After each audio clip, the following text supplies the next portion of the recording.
Bien, entonces estábamos hablando de la constitución del cuello. Para que nosotros sepamos más o menos, como médicos ya nos damos cuenta, a veces con ver solamente el cuello ya nos damos cuenta del biotipo de paciente que existe. ¿Cómo nosotros observamos qué es para nosotros el biotipo? Son las características físicas de todo paciente que puede tener exceso de peso o puede haber déficit en peso. Normalmente para nosotros una persona que se tipifica como una persona con un estándar físico adecuado, se calcula a un individuo de 1,70 de estatura y con 70 kilos de peso. Entonces, teniendo 1,70 de estatura y 70 kilos de peso, para nosotros eso es óptimo, porque es una persona normal, una persona atlética, por supuesto. Y entonces hablamos de los gorditos y de los flaquitos después. Los gorditos son los brevilíneos, que pueden superar, digamos, unos 4 o 5 kilos más de lo normal. Y los longilíneos, que pueden ser menos, unos 3 a 5 kilos menos, pero no pasarse de ahí. Cuando se pasa de esos límites, por ejemplo, cuando está por encima de 80, 90 kilos, 100 kilos, ya hablamos de obesidad. Ya hay obesidad, ¿no?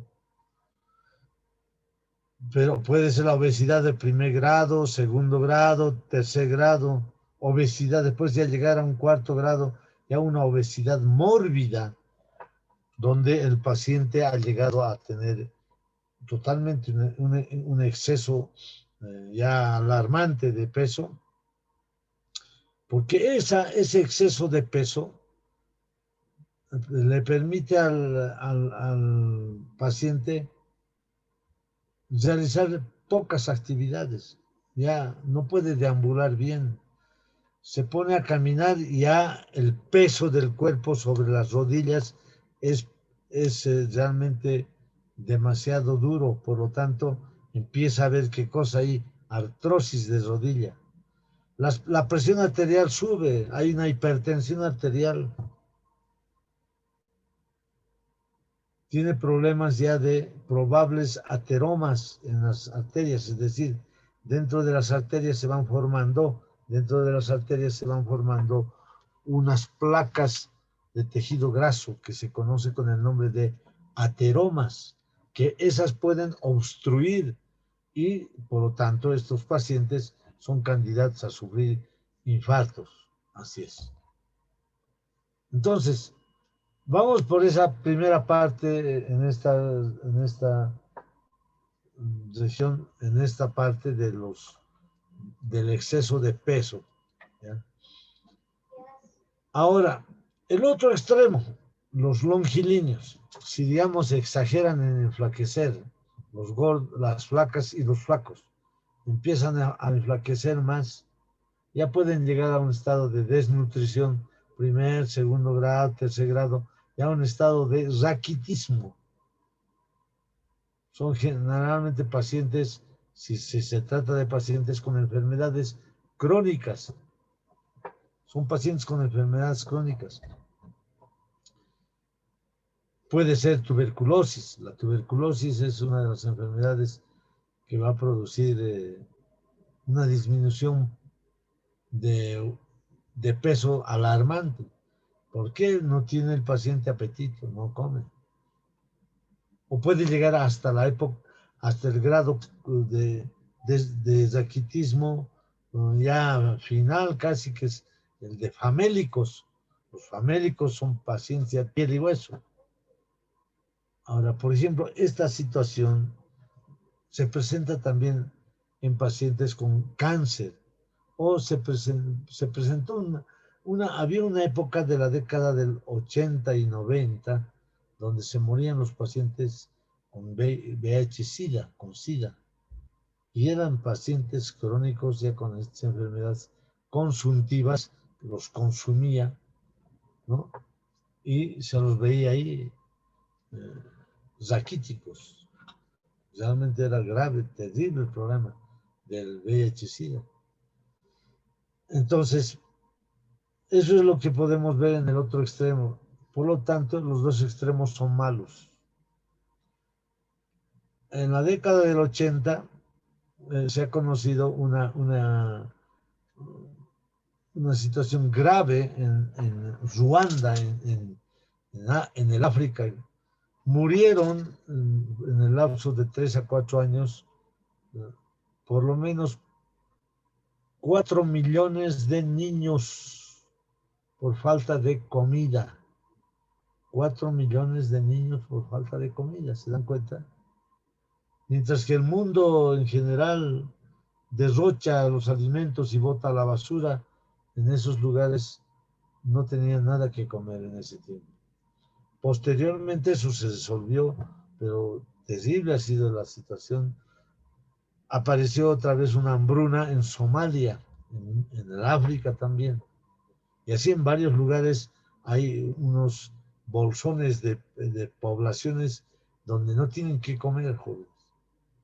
Entonces, eso también ha producido que vaya siendo una situación terrible de los inhumanos gobernantes de ese territorio y del mundo, porque ¿cómo no vamos a mandar alimentos a esos lugares donde necesitan los niños comer? Entonces, ese es otro tema también que podríamos ver. Ahí se ha conocido el famoso Kwashiorkor. El Kwashiorkor se trata de niños por falta de alimentos que tienen brazos, miembros inferiores, solamente piel y hueso, pero tienen un abdomen voluminoso. ¿Por qué? Porque hay parásitos ahí adentro.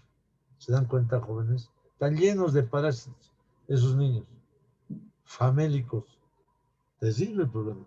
Entonces, esas cosas, ustedes como médicos, bueno, como estudiantes y después como médicos, van a tener que enfrentarse y tenemos que darle solución.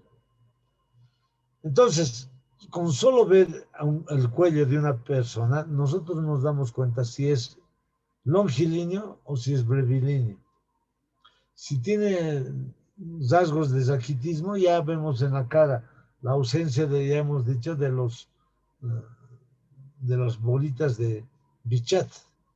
Ya decimos que es desnutrido. Entonces, todo eso es solamente observando, jóvenes, viendo, mirando. Eso es lo que vamos a hacer. Bien, entonces el cuello. Después de la piel tenemos el tejido celular subcutáneo, donde en el tejido celular subcutáneo van a caminar unos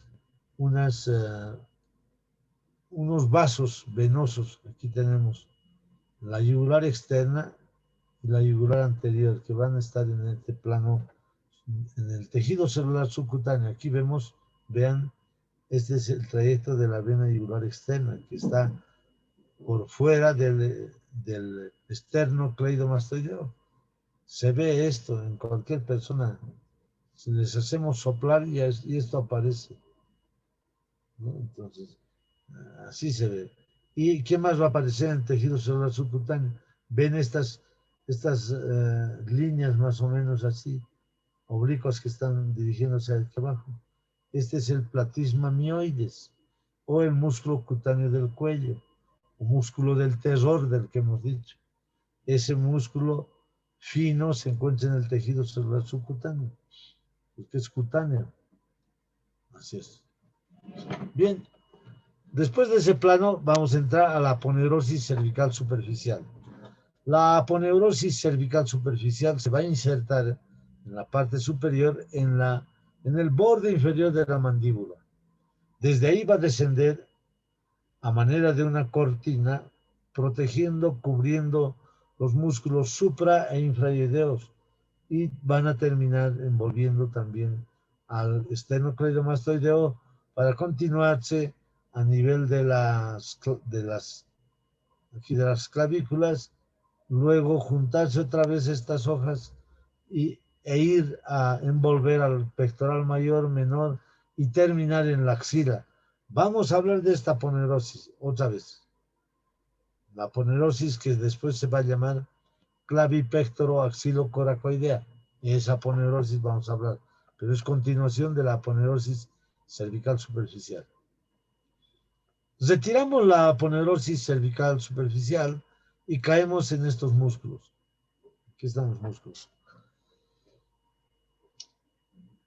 Aquí tenemos el esternocleidomastoideo, derecho e izquierdo. Delimitan estos dos esternocleidomastoideos la región anterior del cuello. Esta región del cuello anterior va a presentar entre el tercio medio y el tercio superior un hueso. Este hueso se llama hueso ioides. Lleva el nombre de una letra griega, por supuesto. Este hueso ioides es el único hueso que no se articula con otro hueso. No se articula con otro hueso. Está suspendida en esta región gracias a las inserciones que tiene de parte de los músculos y tendones de la región suprayoidea y de los elementos musculares de la región infrayoidea. Está sostenido ahí. Por eso cuando vean un esqueleto ustedes no van a encontrar el hueso ioides, porque hueso ioides, cuando una persona fallece, todo eso, este hueso desaparece porque se pierde ahí, ¿no? Entonces, esa es la característica del hueso ioides. Es un huesito plano, pequeño, que va a tener unas astas menores y unas astas mayores. Creo que aquí está. Este es el hueso ioides. Unas astas menores, unas astas mayores. Aquí se encuentra. Entonces, todo lo que está por encima del hueso ioides se llama región suprayoidea. Supra encima de. Todo lo que está por debajo se llama infrayoidea, es decir, debajo del ioides. Eso quiere decir. Entonces, vamos a estudiar en este plano muscular los músculos. El músculo suprayoideo o los músculos suprayoideos y los infrayoideos. ¿Qué músculos vamos a ver en la región suprayoidea? Antes de ver eso, cuando nosotros examinamos un cuello así a un paciente, vamos a palpar las masas musculares más importantes, que son los esternocleidomastoideos, y luego le pedimos que hiperextienda el cuello a este paciente y entonces vamos a palpar esto, la laringe, el cartílago tiroides. Luego más abajo va a estar la glándula tiroides y finalmente la tráquea. Aquí estamos viendo.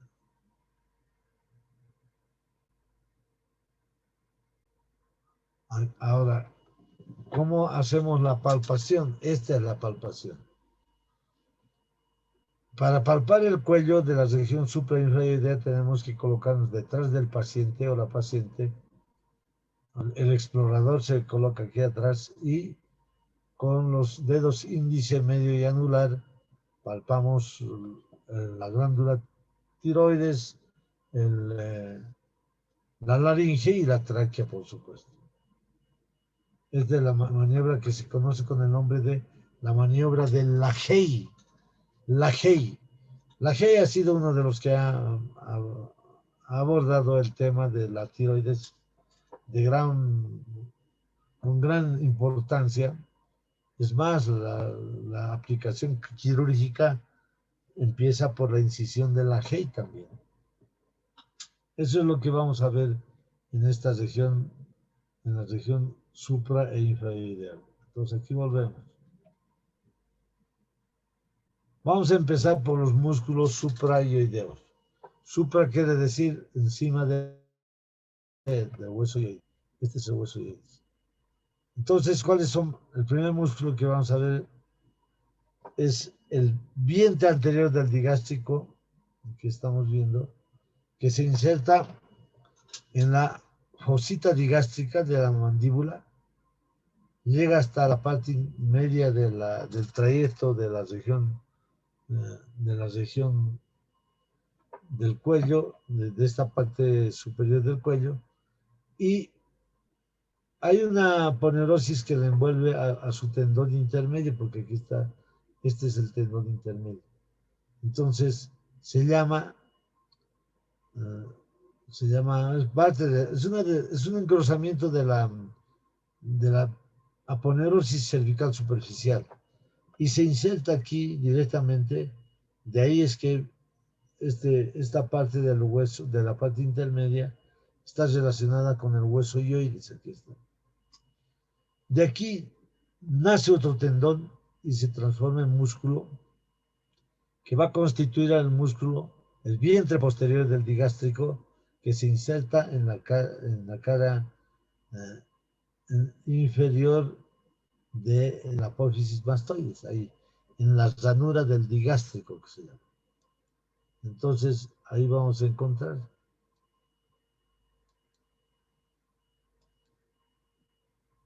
Entonces, por lo tanto, el digástrico tiene dos vientres, un vientre anterior y un vientre posterior.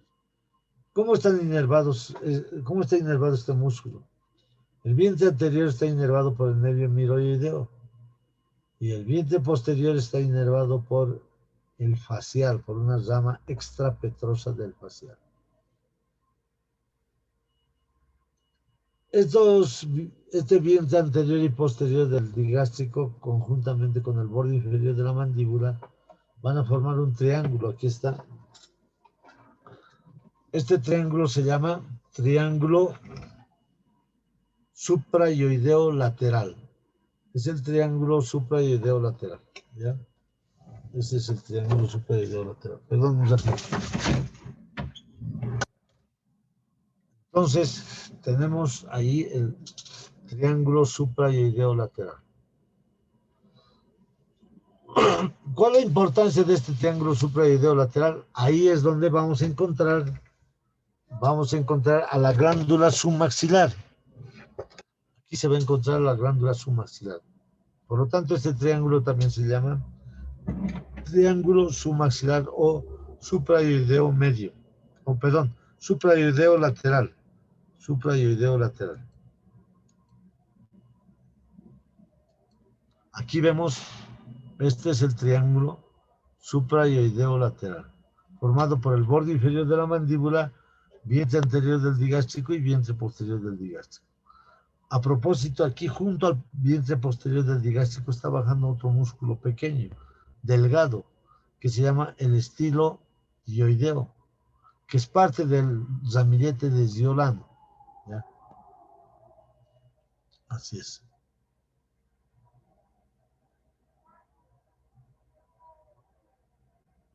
Entonces, este es el triángulo suprayoideo lateral.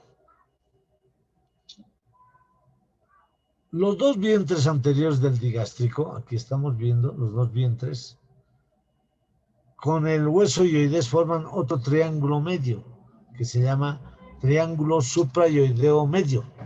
Aquí están viendo, triángulo suprayoideo medio, en cuya profundidad vamos a encontrar al músculo miloioideo.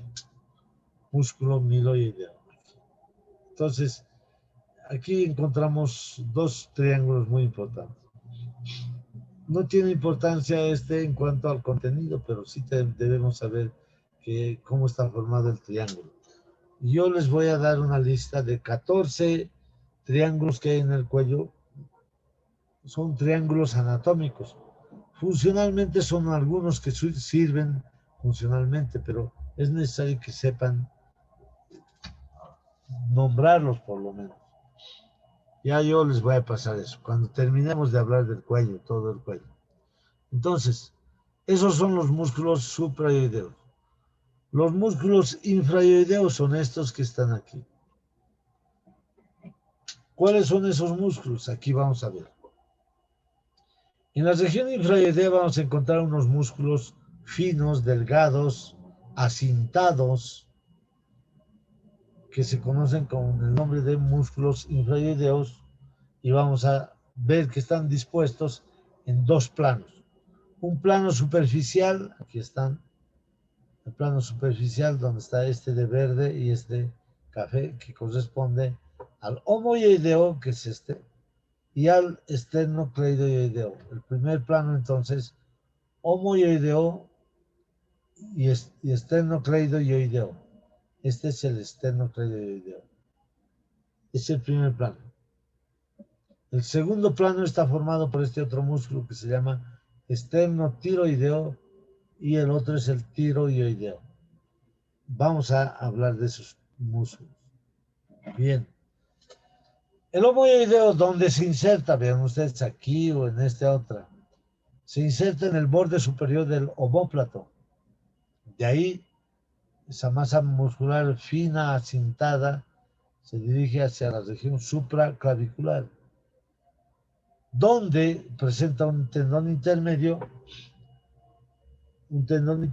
y después se transforma en otro vientre que asciende por la región anterior del cuello. Es el vientre anterior del homoioideo. ¿Dónde va a terminar este vientre? En el hueso ioides. Entonces, de esas inserciones se conoce con el nombre de músculo homoioideo en esta región. Luego tenemos el esternocleidoideo, aquí está.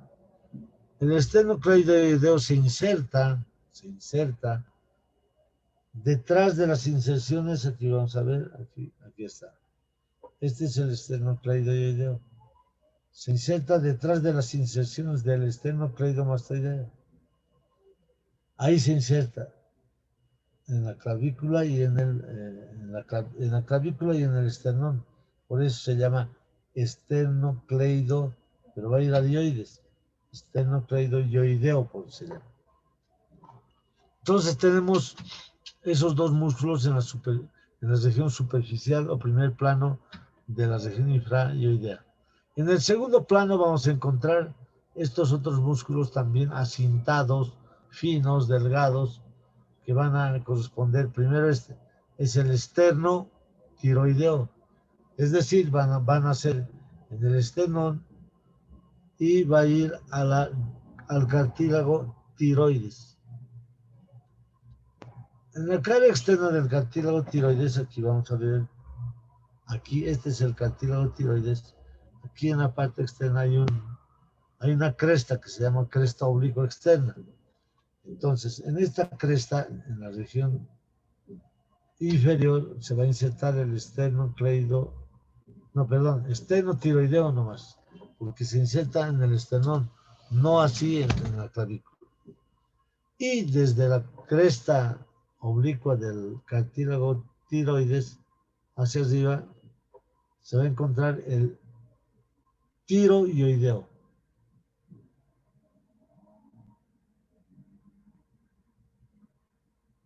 Aquí está, ven ustedes, este es el externo tiroideo y este es el tiroideo. Entonces, estos dos músculos corresponden al plano profundo de la región infrayoidea.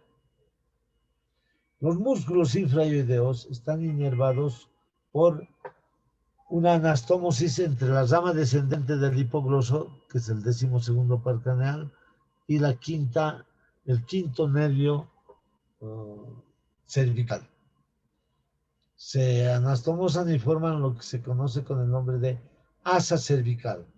Entonces, de esa asa nacen también las ramas que van a ir a inervar los músculos infrayoideos.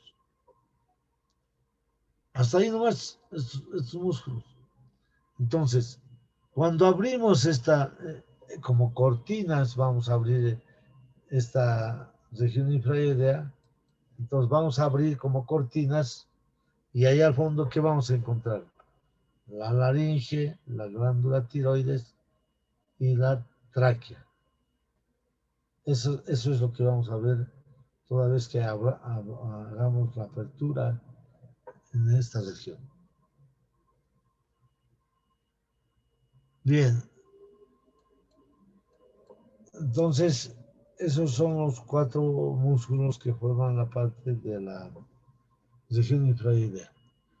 Una vez que hemos estudiado los músculos, como les digo, vamos a ir a la profundidad y encontramos a la laringe, que vamos a hablar en la próxima clase, a las glándulas, a la glándula tiroides y debajo a la tráquea.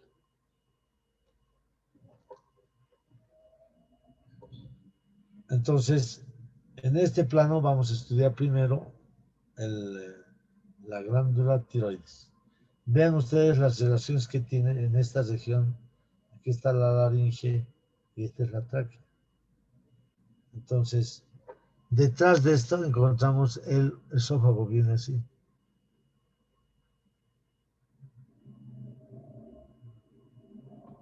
El esófago que está pasando en profundidad y se dirige hasta el estómago aquí. Hasta el estómago se dirige. Eso vamos a estudiarlo también más adelante. Vamos a empezar con el estudio de la glándula tiroides. Aquí tenemos la glándula tiroides. ¿Por qué se llama tiroides? Tiroides viene del latín que quiere decir parecido a un escudo. Entonces la glándula tiroides se parece a un escudo. Aquí, por ejemplo, debemos siempre tener presente para decir, aquí tenemos el cartílago tiroides. Aquí abajo tenemos la glándula tiroides. Entonces, a veces nos referimos la tiroides o el tiroides son cosas distintas, ¿no? La tiroides va a ser la glándula tiroides y el tiroides va a ser el cartílago tiroides. Esas dos cosas importantes debemos definir para separar. Entonces vamos a hablar de la glándula tiroides.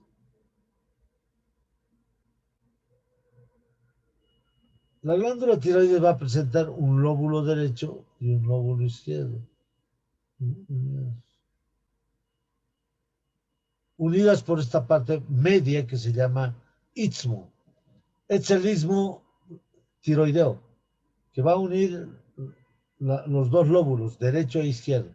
A nivel del istmo encontramos una prolongación que se dirige hacia arriba, vean ustedes aquí. Esta prolongación que se dirige hacia arriba, que no es más que el resabio, es el vestigio de un conducto que se acuerdan ustedes, que empieza en la B lingual, en el vértice de la B lingual, ahí hemos encontrado un orificio cerrado que se llama foramen secum.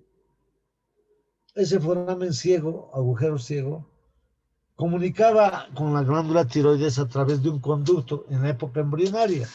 Se llamaba conducto tirogloso. Conducto tirogloso. Lamentablemente, se cierra este conducto tirogloso ya en la época, al término de la época embrionaria y fetal ya está cerrado. Y queda solamente esta parte que se llama la pirámide de la Louet. Eso lo puso un investigador francés, la pirámide de la Louet, o simplemente glándula piramidal que se conoce, de la tiroides. Eso es lo que vamos a encontrar. Ahora, ¿cómo está irrigada la glándula tiroides? Aquí vamos a ver este triángulo, ven ustedes aquí un triángulo. Triángulo de Farabee que se conoce con el nombre de Farabee. Triángulo de Farabee. Este triángulo de Farabee está delimitado por arriba, vean ustedes aquí, por el hipogloso. Por abajo y por delante el tronco tirolingofacial.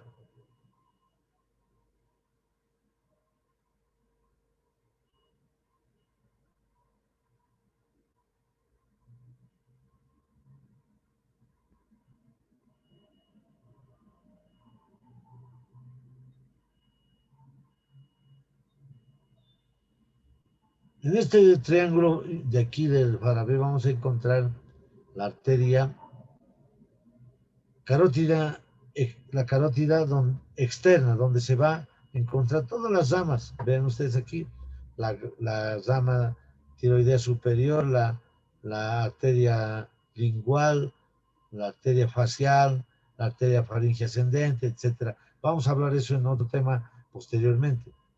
Entonces, a este nivel es donde nace la arteria tiroidea superior de este triángulo, donde está la carótida externa. La primera rama que va a dar es la arteria tiroidea superior. Igual en esta otra imagen vemos la tiroidea superior. Esta arteria tiroidea superior desciende y se dirige hacia el polo superior del lóbulo de la glándula tiroides. Y ahí va a dar su riego sanguíneo.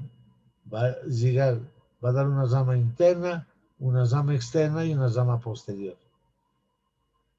Y se anastomosa con la arteria tiroidea inferior. Y la tiroidea inferior, ¿de dónde nace? De un tronco que nace en la arteria subclavia. Este tronco se llama tronco tirobicérvico escapular.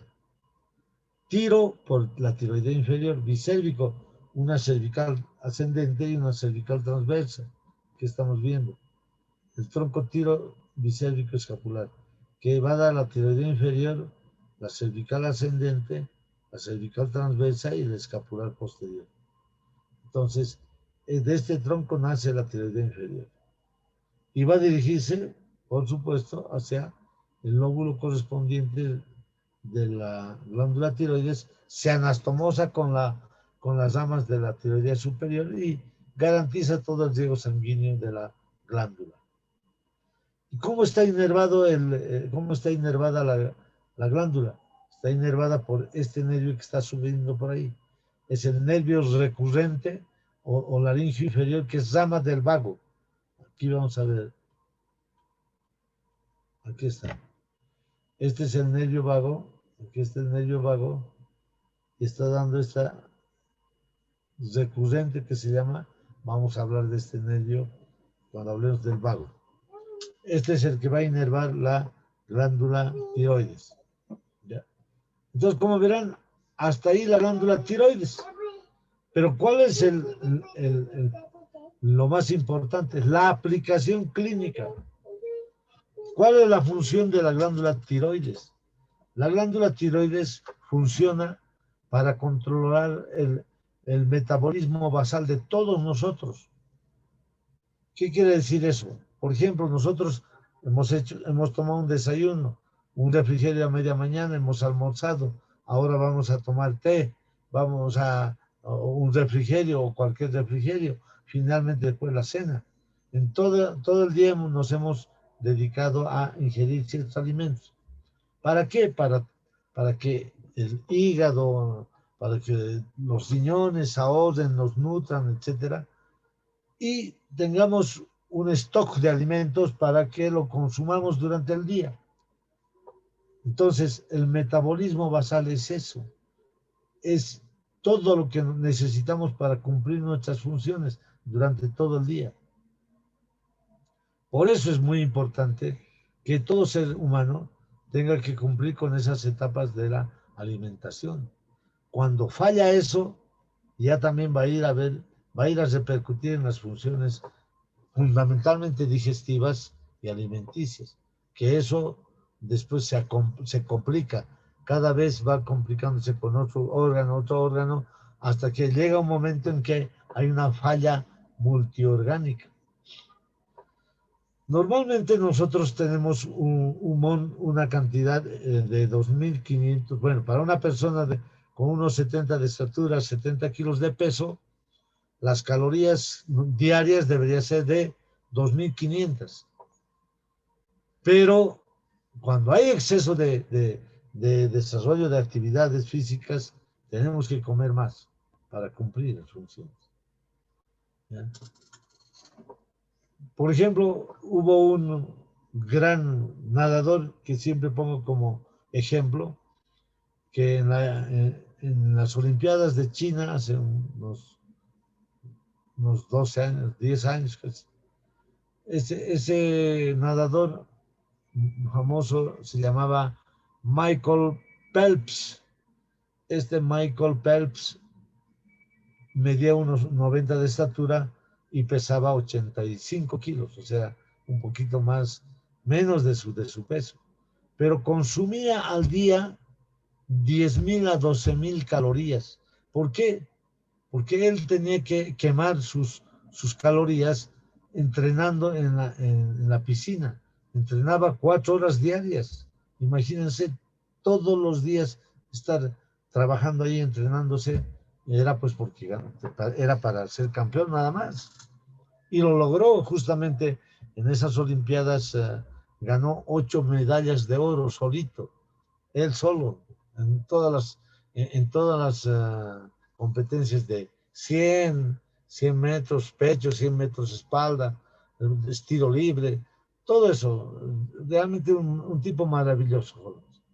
Se nos va a cortar esto y vamos a continuar en la próxima clase. Vamos a terminar esto, jóvenes. Entonces, esta situación del metabolismo basal está controlado por la glándula tiroides, que vamos a ver cómo funciona, porque la función de la glándula tiroides es una maravilla también. Por eso es que más vale estudiar la parte clínica, porque la anatomía